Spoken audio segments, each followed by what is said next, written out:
कल की अवतार की जय श्री विष्णु कल की अवतार की जय। धरती पर माता रहकर हो जल्दी चले हो विष्णु भगवान।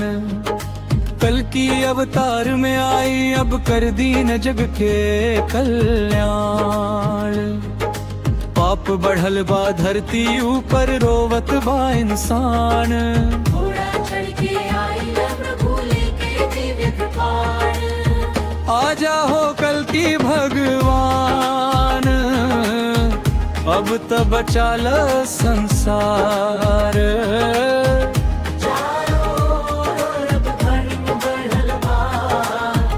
कर दी उद्धार।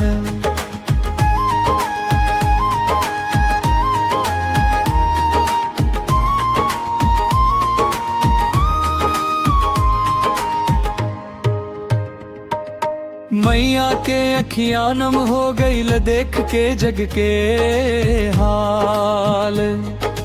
भक्तन खातिर आइले प्रभु खोल के स्वर्ग के द्वार। शंख बजे और गूंजे नगाड़ा जय जयकार हो खेला। विष्णु जी के नाम से अब हर दुख दूर हो खेला। सफेद घोड़ा हाथ में तलवार, कल की रूप निराला।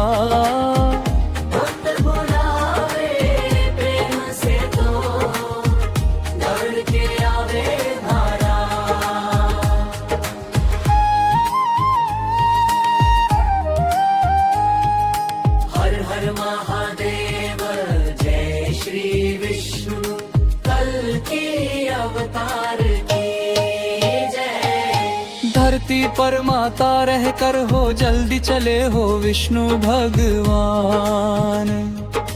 कल की अवतार में आई अब कर दीन जग के कल्याण। पाप बढ़ल बा धरती ऊपर रोवत बा इंसान। घोड़ा चढ़ के आई ले प्रभु लेके दिव्य कृपाण। आजा हो कल की भगवान, अब तो बचा ल संसार। चारों ओर धर्म बढ़वा कर दी उद्धार।